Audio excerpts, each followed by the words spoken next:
What's going on, everybody? Welcome back to TV's Garage.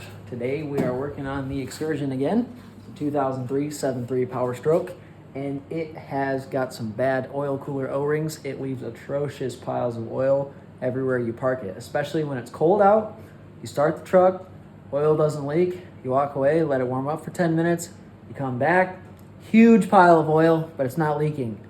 So, according to the people on the internet, that means that these oil coolers go bad. The O-rings, there's one, you look up in here, right above this oil filter, you can kind of see a tube that's connected to it that goes along the side of the block.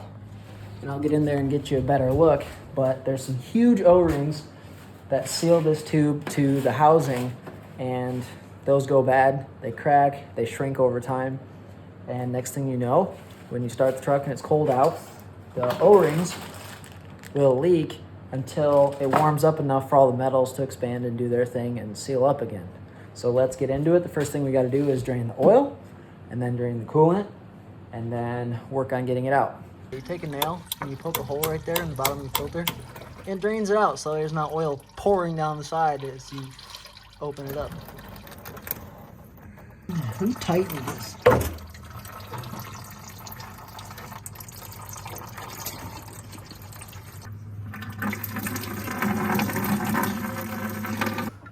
All right, everybody, we're at the front of the motor, as you can see.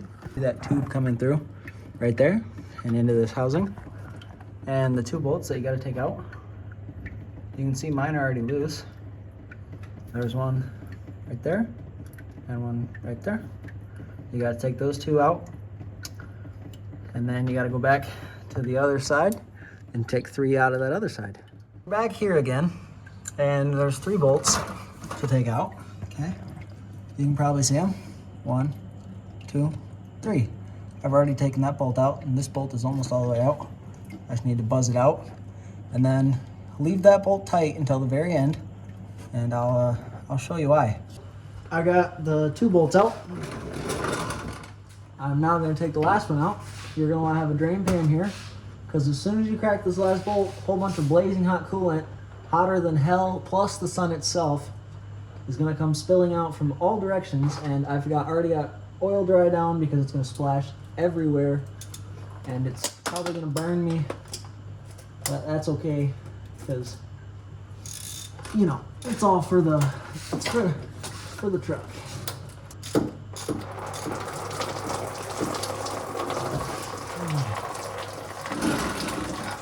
It's in your eyes. I don't want to assume that this is not leaking back down into the oil pan. Oh, it is. Great.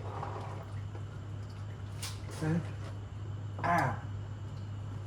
Well, you definitely want to make sure that this truck's a million degrees when you do this. Could alternatively wear gloves. Now, I got the last bolt out, and you may be asking yourself, how's that in there? Well, I left the block heater in there. So it's kind of, you can get access to the oil cooler up here.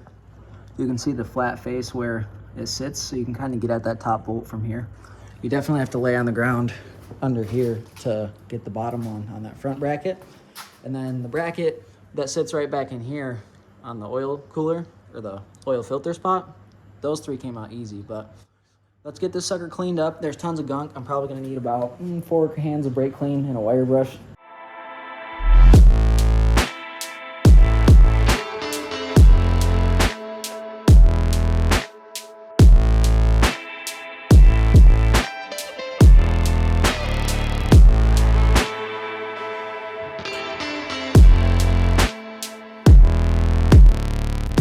I just spent like 20 minutes cleaning this guy up, and I can actually now read the part numbers on this thing. So far, I would have to say this is not a hard job. It's just really dirty. You're gonna have to take your time. I would not expect to do this in 10 minutes. It's not difficult. There's literally 5 bolts I had to take out, plus the oil filter and the block heater plug, and that's all. I've only got metal hammers, and this is cast aluminum, so that's a bad idea. What I do have is this here wood. So I'm gonna take this here wood and I'm gonna line it up like that. And I'm gonna go boom. That way I don't crack my cast aluminum housing. I'll set this right there. Boom! That's what I'm talking about, baby. One hit wonder, dude. Got it. Well, as you just saw, that came apart not too bad. So you can see there's a green one, and there's a not green one, and there's a green one, and there's a not green one. And you'll see that that is squared off, and this seal is rock hard. I mean, they're bad, is what I'm saying. So, wow. This used to be rubber.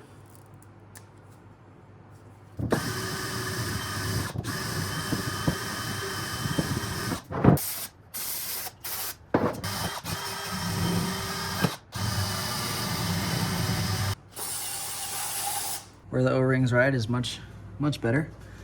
Same with down here. There used to be remnants of where the ring was stuck, and I got those wire brushed out. I got this all cleaned up. This had some buildup almost all the way out to the edge here, so that was about ready to start leaking coolant. So I wire wheeled that up as best as I could, and I'm gonna get the new O-rings on, put some grease on them, and get them pushed back together.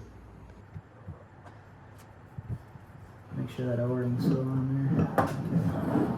Okay. It is. Got it. Ta-da! Now these are slightly not straight. Oh, that's nice. Look at that. So, sucker's ready to go back on the truck. Oh man. Try to do this without touching your clean mating faces. How? Right there. What a great job. No, I'm lying. This is terrible. I mean, it's not that bad. You can't really complain. What are we doing?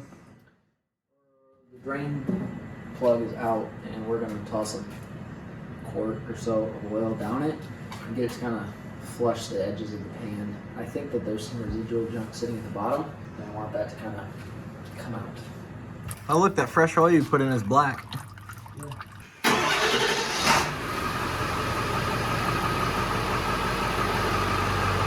Well, that'll do it for this week's episode of TB's Garage. This was the 2003 7.3 Excursion. We got the oil cooler gaskets done. All said and done, it was a lot more spendy than I expected. I had to buy 3 gallons of the unmixed coolant, which was roughly $60. I had to buy a 2.5 gallon jug of oil because I didn't have enough in my 5-gallon pail. That was $50. The oil rings and stuff, I think I bought on Amazon for like $25. I had to buy an oil filter. Oh, I also needed like 4 cans of brake clean. This was not a bad job, honestly. I will say, getting those 5 bolts back in, ooh, that's, you'll say some bad words, I'll put it that way. But getting just the angles, it just was not good. If you're gonna tackle this job, good luck to you. I would definitely recommend getting one of these flex head ratchets. This guy absolutely saved the day. Made it possible because everything's up at an angle and you got weird spacing. And also getting some of these weeble wobbles with the texture on it, that was great for running the bolts out by hand. So other than that, there's no tools I'd recommend. You're gonna need a 10 millimeter and a 3/4 inch socket, and that's the only 2 you'll need for this whole job. So get after it, go get your truck fixed. Have a good week.